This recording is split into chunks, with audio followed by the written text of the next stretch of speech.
Friends, मैं हूँ सीमा nursing classes की तरफ से और आप सभी का सीमा नर्सिंग क्लासेस में स्वागत करती हूँ। तो सीमा नर्सिंग क्लासेस को जल्दी से सब्सक्राइब कीजिए ताकि आने वाली वीडियो की नोटिफिकेशन आपको मिलती रहे।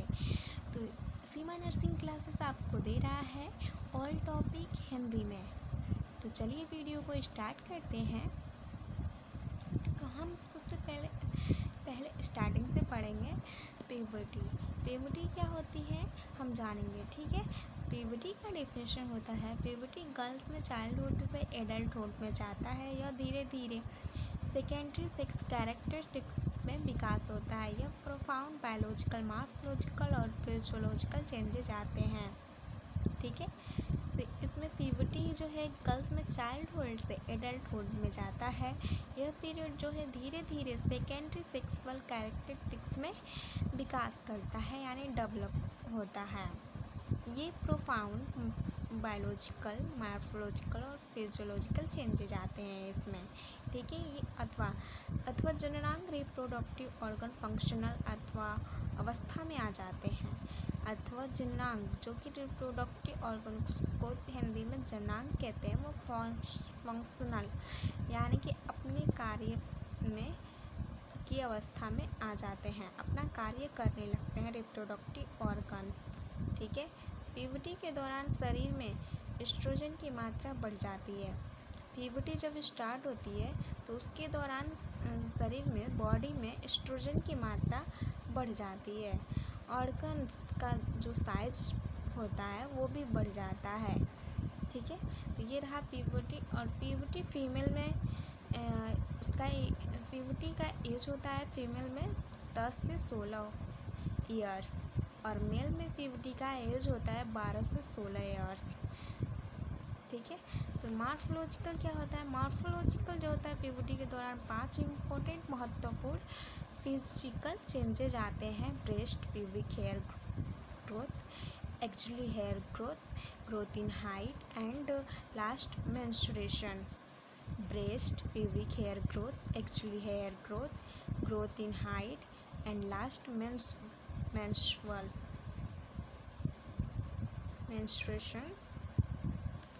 Stage of puberty. प्यूबर्टी का स्टेज क्या है? प्यूबर्टी के 5 स्टेज होते हैं, यानी 5 स्टेज होते हैं। थिलार्जी, एडनार्जी, प्यूबार्टी, इंक्रीज इन हाइट, मेनार्की।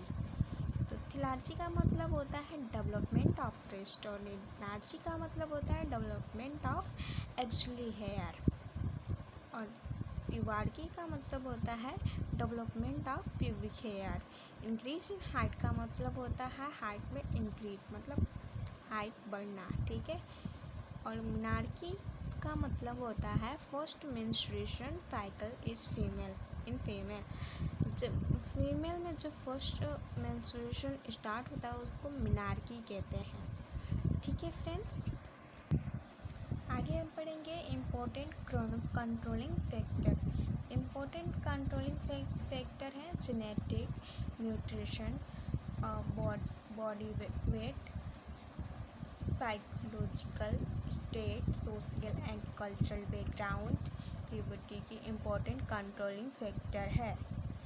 जो गर्ल्स अर्बन एरिया में रहती है उनका जो है न्यूट्रिशन एडुकेट अच्छा होता है और बॉडी वेट भी अच्छा होता है, तो मेंस्ट्रुएशन साइकिल जो है वो टाइम पे आता है। जब हम न्यूट्रिशन टाइम पे लेंगे, हमारा बॉडी वेट भी अच्छा रहेगा, तो हमारा जो है मेंस्ट्रुअल साइकिल वो भी टाइम पे आएगा, ठीक है। इंडोक्राइनोलॉजी इन प्यूबर्टी। तो इंडोक्राइनोलॉजी गोनाइडल स्टेरॉइड और गोनाइडोट्रोफिन का जो लेवल होता है, गोनाइडोस्टेरॉइड और गोनाइडोट्रोफिन का जो लेवल होता है वो एज के 6 से 8 ईयर्स में कम हो जाता है। 6 से 8 ईयर्स में गोनाइडल स्टेरॉइड और गोनाइडोट्रोफिन का लेवल कम हो जाता है। नेगेटिव प्रभाव के कारण एस्ट्रोजन के हाइपोथैलेमिक पिट्यूटरी सिस्टम के से सीक्रेट होता है। जो नेगेटिव प्रभाव के कारण एस्ट्रोजन के हाइपोथैलेमिक पिट्यूटरी सिस्टम से सीक्रेट होता है, तो गोनाडोस्ट्रेस और तो गोनाडल स्थित नेगेटिव प्रभाव के कारण बहुत ही सेंसिटिव हो जाता है। जब नेगेटिव प्रभाव के कारण बहुत ही सेंसिटिव हो जाता है, गोनाडल स्टेट के नेगेटिव प्रभाव के कारण बहुत ही सेंसिटिव होता है। नेगेटिव फीडबैक के कारण जो स्टेरॉयडल होता है, नेगेटिव फीडबैक के कारण जो स्टेरॉयडल होता है उसका लेवल बहुत कम हो जाता है। स्टेरॉयडल का लेवल भी बहुत कम हो जाता है। नेगेटिव फीड प्यूबर्टी के दौरान टाइम पर अप्रोच होता है तो एस्ट्रोजन का बैक इफेक्ट धीरे धीरे लॉस हो जाता है। एंडोक्राइन पर जब नकारात्मक प्रभाव पड़ता है, एंडोक्राइन पर जब नेगेटिव प्रभाव पड़ता है तो गल्स का फंक्शन चेंज हो जाएगा। जो गल्स में जो भी फंक्शन होंगे वो चेंज हो जाएगा। ठीक है, तो hypothalamus pituitary gonadotropin releasing hormone को हाइपोथैलेमस मैसेज करेगा। जो गोनाडोट्रोपिन रिलीजिंग हार्मोन होता है यानी कि GTRH, गोनाडोट्रोपिन रिलीजिंग हार्मोन को हाइपोथैलेमस जो है मैसेज करेगा तो उसके गोनाडोट्रोपिन हार्मोन का सीक्रेट होगा। जब हाइपोथैलेमस मैसेज करेगा गोनाडोट्रोपिन रिलीजिंग हार्मोन को तो उसकी गोनाडोट्रोपिन हार्मोन का सीक्रेशन होगा। GT यानी कि गोनाडोट्रोपिन यह एक सेक्सुअल हार्मोन है, सेक्सुअल हार्मोन होता है गोनाडोट्रोपिन। और उसके बाद थायराइड ग्लैंड जो है वो हाइपोथैलेमस पिट्यूटरी गोनाडल एक्सिस को फंक्शन करने में हेल्प करता है। जो थायराइड ग्लैंड होता है वो हाइपोथैलेमस पिट्यूटरी गोनाडल एक्सिस को फंक्शन करने में हेल्प करता है। ठीक है,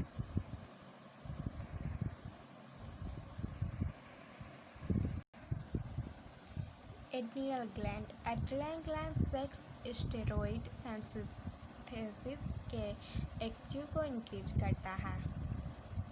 adrenal gland sex steroid synthesis के एक्टिव को इंक्रीज करता है। सीबम फॉर्मेशन को बढ़ाता है। एड्रिनल ग्लैंड्स और प्यूबिक एंड एक्सिलरी हेयर और वॉइस में चेंजेज आते हैं। ठीक है,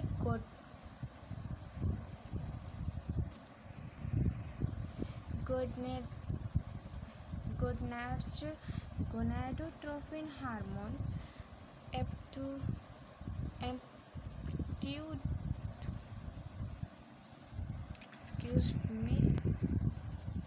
गोनाड्स यानी कि गोनाडोट्रोपिन हार्मोन एम्पलीट्यूड और फ्रीक्वेंसी को इंक्रीज करता है। जो गोनाडोट्रोपिन हार्मोन होता है वो एम्पलीट्यूड और गोनाड्स के एम्पलीट्यूड और फ्रीक्वेंसी को इंक्रीज करता है और FSH और LH का सिक्रेशन करता है। FSH follicle stimulating hormone, LH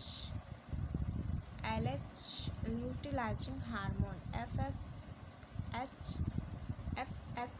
follicle stimulating hormone uterus, vagina, vulva और ब्रेस्ट के डेवलपमेंट में गोनाडल एस्ट्रोजन रिस्पॉन्सिबल होता है।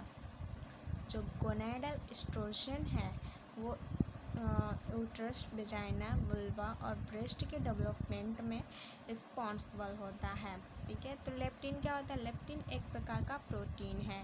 लेप्टिन सिक्रीट करता है डिस्पोजल टिश्यू। जो पिवोटल चेंजेस और मिनार्की में इसका मुख्य रोल होता है। लेप्टिन सिक्रीट करता है डिस्पोजल टिश्यू, जो पिवोटल चेंजेस और मिनार्की में इसका मुख्य रोल। प्यूबर्टी मिनार्की क्या होता है? तो मिनार्की लाइफ में फर्स्ट मेंस्ट्रुअल साइकिल को मिनार्की कहते हैं, जो 10 से 16 ईयर्स पे आता है। इसका टाइम लगभग 13 ईयर्स माना गया है। इंटरमेटल लेयर का प्रोलिफरेशन होने लगता है। एस्ट्रोजन के कारण उसके बाद एंडोमेट्रियम लेयर का सॉल्यूशन होने लगता है, प्रोलिफरेशन होने लगता है, यानी टूटने लगता है। टूटने के बाद एंडोमेट्रियम का लेयर सॉल्यूशन होने लगता है, झड़ने लगता है और ब्लीडिंग के रूप में दिखाई देता है। जो फर्स्ट टाइम ब्लीडिंग होती है उसे मेनार्की कहते हैं। ये 21 दिन तक रहता है, लगभग वह 2 साल बाद रेगुलर हो जाता है। जो फर्स्ट मेंस्ट्रुअल साइकिल ब्लीडिंग होती है उसे मेनार्की कहते हैं।